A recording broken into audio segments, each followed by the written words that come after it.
Are molecule. Molecule या atom पे जो चार्ज लगे होते हैं उसे आयंस कहते हैं। It is charged because the number of electron do not equal to the number of proton in the atom और मॉलिक्यूल। क्योंकि ये जो इलेक्ट्रॉन होते हैं वो आपस में प्रोटॉन्स के साथ इक्वल नहीं होते। क्यों? क्योंकि ये जो होते हैं वो निगेटिवली भी चार्ज होते हैं या फिर पॉजिटिवली चार्ज होते हैं। इसलिए आयंस दो टाइप के हो गए। पहला है कैटायन जिसे हम पॉजिटिव चार्ज कहते हैं, एनायन जिस पे नेगेटिव चार्ज होता है। तो कैटायन क्या होते हैं? Cations are positively charged ion that are formed when an atom loses one or more electron during a chemical reactions. Cations जो होते हैं पॉजिटिवली चार्ज्ड आयन होते हैं। जब एटम एक इलेक्ट्रॉन या उससे ज़्यादा इलेक्ट्रॉन लूज करता है ड्यूरिंग अ केमिकल रिएक्शन में, तब वह कैटायन बनाता है। एनायन भी क्या करता है? यह किसी एटम से एक इलेक्ट्रॉन गेन करता है तो उसके ऊपर नेगेटिव चार्ज आता है जिसे हम एनायन कहते हैं। अब यहाँ पे ये चार्ट दिया हुआ है, इस चार्ट को आप पूरी तरह से लर्न करेंगे। इसमें आपको कुछ भी छोड़ना नहीं है, ध्यान रखना है किस पे कितने चार्ज हैं वो आप ध्यान रखेंगे। अगर जैसे यहाँ पोटेशियम पे एक पॉजिटिव चार्ज है तो ये मोनोवैलेंट में आएगा। क्यों? क्योंकि पोटेशियम की वैलेंसी भी क्या होती है? प्लस में होती है, +1 होती है। बाईवैलेंट में आएंगे तो यहाँ पे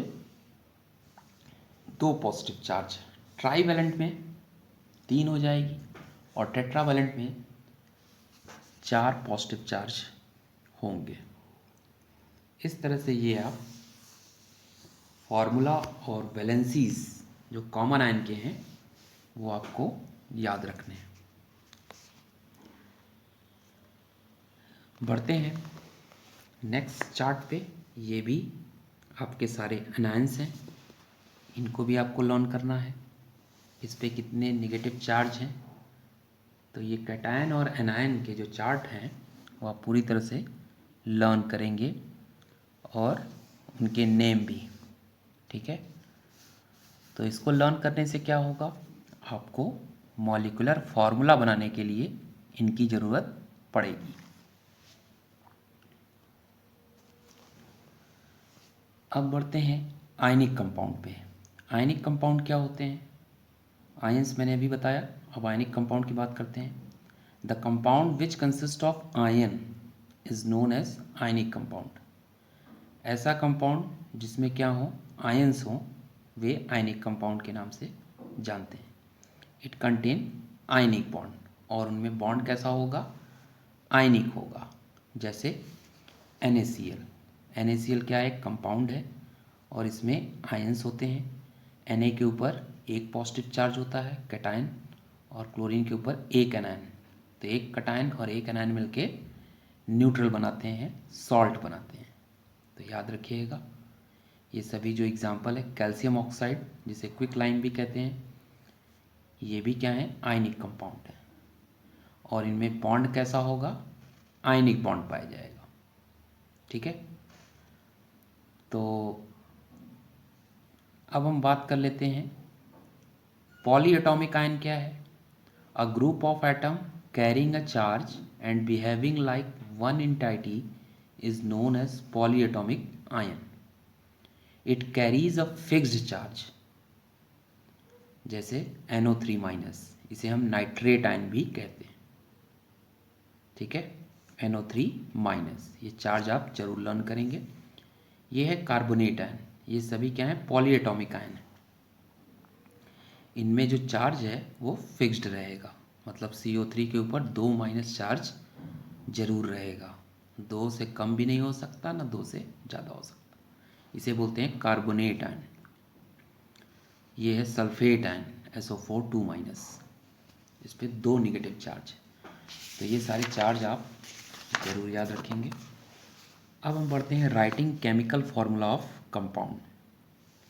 एक्चुअली में हम ये सभी जो आयंस आपको लर्न करने के लिए कहा गया है उसका यूज़ हमें केमिकल फार्मूला किसी कंपाउंड का बनाने में करना होगा। तो आइए स्टार्ट करते हैं। यहाँ पे आप टेबल देख रहे हैं और सिंबल भी देख रहे हैं, इसकी वैलेंसी भी सारी लगी हुई है यहाँ पे, तो वो आप ध्यान से देखेंगे। अब हम बात करते हैं केमिकल फार्मूला किसी भी कंपाउंड का हम कैसे बनाते हैं। तो एक मेथड है जिसका नाम है क्रिस क्रॉस मेथड। इस मेथड से हम किसी भी कंपाउंड का मॉलिक्यूलर फार्मूला कैसे बनता है वो देखेंगे। सबसे पहले मान लीजिए अगर हमें हाइड्रोजन का एक एटम मिल जाए और क्लोरीन का एक एटम, तो हाइड्रोजन की वैलेंसी क्या होती है वो ध्यान रखिएगा, 1 होती है, क्लोरीन का भी 1 होता है। क्रिस क्रॉस का मतलब यही होता है कि इसके बीच में एक क्रॉस सिंबल दिख रहा है, इस 1 का मल्टीप्लाई हाइड्रोजन से और इस 1 का क्लोरीन से होने के बाद क्या मिलेगा, HCl। HCl ही क्या है, फॉर्मूला है कंपाउंड का जिसे हम हाइड्रोक्लोरिक एसिड कहेंगे। इसी तरह से अगर आपको हाइड्रोजन मिल जाए और सल्फ़र मिल जाए और आपसे कहा जाए इसका मॉलिक्यूलर फार्मूला निकालिए क्रिस क्रॉस मेथड से, तो आप तुरंत क्या करेंगे, इसकी वैलेंसीज राइट करेंगे और क्रॉस मल्टीप्लाई कर देंगे। तो यहाँ बन गया, जैसे सल्फ़र की देखिए यहाँ वैलेंसी 2 है, हमने आपको पिछले वाली चार्ट में भी दिखाया था कि सल्फ़र के ऊपर 2 निगेटिव चार्ज होते हैं, तो इसलिए यहाँ पे इसकी वैलेंसी 2 रखा गया है। हाइड्रोजन की 1 है। क्रिस क्रॉस मेथड से हम क्रॉस मल्टीप्लाई करेंगे और H2S फॉर्म करेंगे। तो इस तरह से हम किसी भी एलिमेंट से हम उसका मॉलिक्यूलर फार्मूला निकाल सकते हैं। इसी तरह से अगर आप इसमें देखिए तो कैल्शियम की वैलेंसी 2+ होती है और ऑक्सीजन की 2-। जब क्रॉस मल्टीप्लाई हुआ तो ये आ गया 2+ से 2+2- कट जाएगा और बचेगा CaO। इसी तरह से आप दिए हुए एलिमेंट के द्वारा हम उसका मॉलिक्यूलर फार्मूला कैसे निकालेंगे वो डिस्कस हमने किया। अब हम लोग बात करते हैं वेरिएबल वैलेंसी क्या होती है। तो वेरिएबल का ही मतलब होता है डिफरेंट।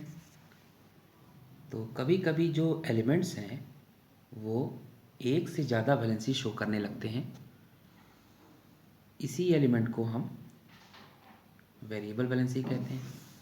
जैसे अगर आप देखें तो यहाँ नाइट्रोजन के कितने ऑक्साइड्स हैं, 5 ऑक्साइड हैं नाइट्रोजन के सभी, लेकिन इनमें जो ऑक्सीजन की वैलेंसी है वो 2 ही है, लेकिन नाइट्रोजन में 1 2 3 4 5 रेस्पेक्टिवली। तो नाइट्रोजन की यहाँ पे कैसी वैलेंसी है, वेरिएबल वैलेंसी है। तो वेरिएबल वैलेंसी जो होती है कभी फिक्स नहीं होती बल्कि डिफरेंट होती है, ठीक है। इसी तरह से हम अब अगर हम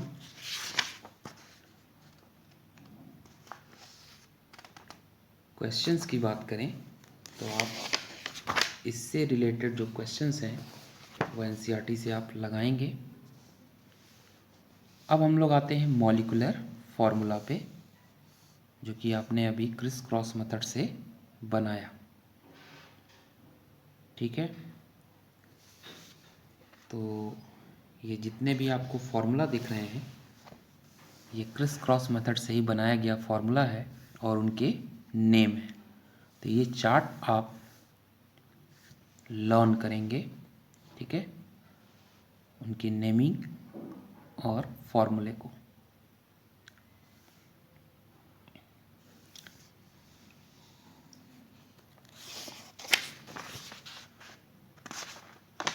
सो स्टूडेंट, आज के लिए बस इतना ही। मिलते हैं नेक्स्ट वीडियो में मोल कंसेप्ट के साथ। So till then, bye bye.